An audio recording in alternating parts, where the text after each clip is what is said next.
So it has been announced that Medicaid is getting cut off. If a family member live in a nursing home, y'all now have to find somewhere for them to stay, because they will no longer be able to stay in the nursing home as long as they have Medicaid and they don't have another way to pay for the nursing home. And this is so sad. They said it was supposed to happen years down the line, but it's currently taking place now as I speak. And it's just like, how can y'all do something so cruel to the elderly? What about the ones that was in the nursing home and don't have no family? What about those ones? Like, it's just, America's just becoming more fucked up as the day passes by. I just don't understand anymore. Medicaid was brought up to support the ones that's in need, and now y'all taking it away. It's just like, where can they go? Families now have to take their parents back to their house and take care for them. They were put into the nursing home in the first place because they couldn't take care for them. And it's just like, America will want to assist you just to take that assistance away. I don't indulge in any type of assistance at all.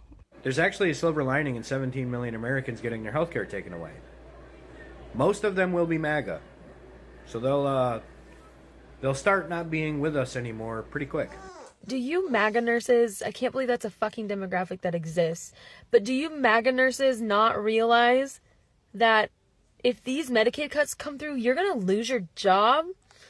Like, nursing homes and rural hospitals and mental health facilities, those places are going to shut down. You're not going to have a job. Like, nursing, which has always been this safety net, like, oh, I can always find a job anywhere, it's going to completely ruin it. Like, I know you don't care about poor people or elderly or disabled, but have some fucking self-preservation. Your cult is so embarrassing.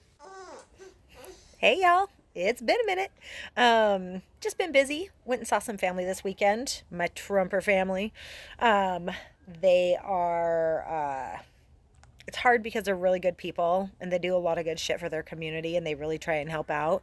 And a few months ago, my cousin's wife, we were talking and I said, I'm not trying to get political. I said, but I know that you're a special education teacher. Like, what's going to happen when they cut this funding in the Department of Education? And that's when she had told me, she was like, well, I don't really know what the Department of Education, like how that's going to impact my rural school. And I'm like, okay. I said, well, rural schools are funded usually by more federal funds than they are state funds because you guys don't have a lot of tax revenue that you can pull from in order to fund your schools. So, lo and behold, we get over there and she goes, oh, we got the notification that our school district has to cut $2.2 million because of the lack of Department of Education money. And I said, yeah, I was like, that's really sad. I was like, it's going to be really, even harder when your local hospitals go away.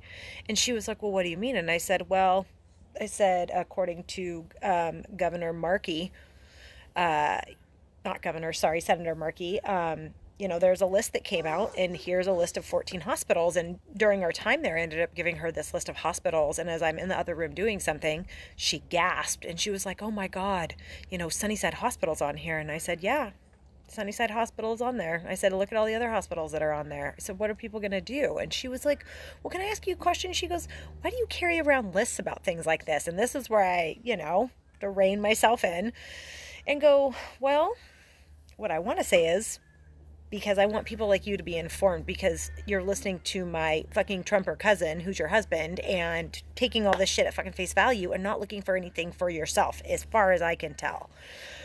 But I said, I encounter a lot of people who sometimes don't understand how the system works. And so they reside in areas and communities that absolutely survive off of federal funding because they don't have enough tax revenue within their cities, counties in order to fund their schools, have their own hospitals, so on and so forth.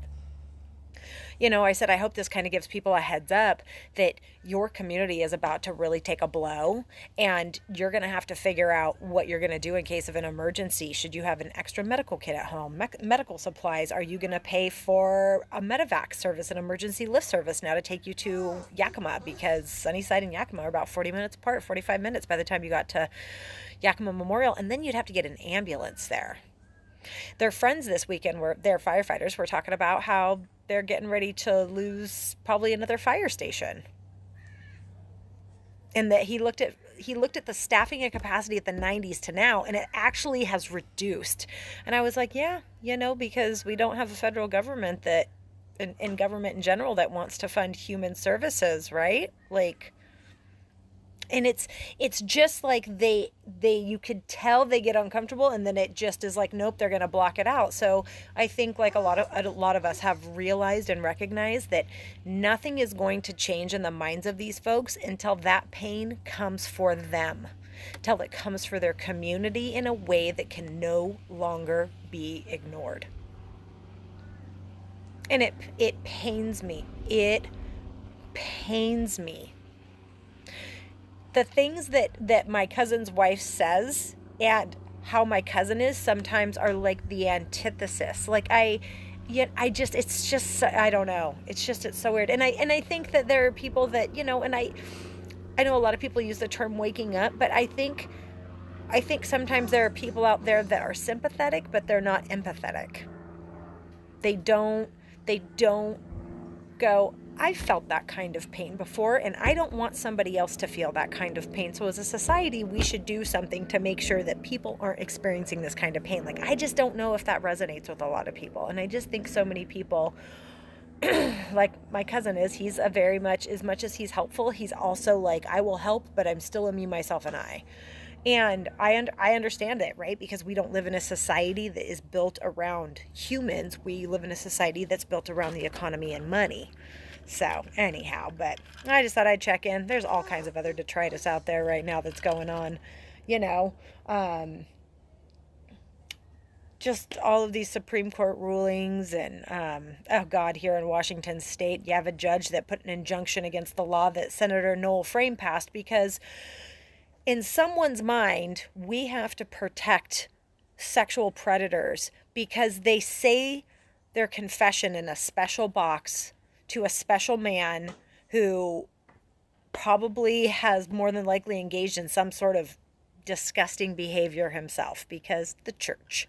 So, yeah, how fucked up is that? And people, let me tell you, they may not be in Washington with full-on National Guard and occupation right now, but here's what's happening that so many people aren't paying attention to, right? You have the Trump Justice Department that intervened to get rid of this Washington State law that was just passed to make clergy mandatory reporters even in the confession box, right? So now there's a fucking injunction against it.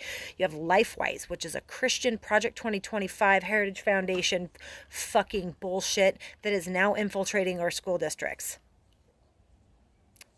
Blue states aren't safe just because they're not rolling down the fucking streets and tanks and with guns and like they didn't. It's still not safe. There's so many fronts that we have to be active and protect our way of life on, the freedom fucking way of life. Everybody needs to be more educated about it. There's so many fucking things that I don't even know. Like, there's so much shit that you just have to spend all day looking at it. Even if it was just, excuse me, I got the burps, from your own state. It's just, there's so much, but I think that's something that maybe all of us should try and focus on more because the national shit is the national shit. And there's just, it's going to topple when it topples. But each of us in our areas, I think, really need to start focusing on at-home groundwork and building up our communities as much as possible because we can't take on everything that's happening at the national level. We need to be really aware of what's going on our local level because this is how they slipped in all of these years. Nobody was paying attention to anything locally. People weren't voting in their primaries. They weren't voting in their off-cycle elections. They just don't. And we have to stop that behavior and re-engage. So that is going to be something that I'm going to continue to focus on. The national shit is what it is. It's just going to roll down to us anyways because they don't believe in states' rights. They believe in fucking domination. This is a fucking dictatorship, people. The republic, the republic is over. So, anyhow, cheers, it's Sunday. Have a great one, everyone. I'm sure I'll be talking at you soon. Bye.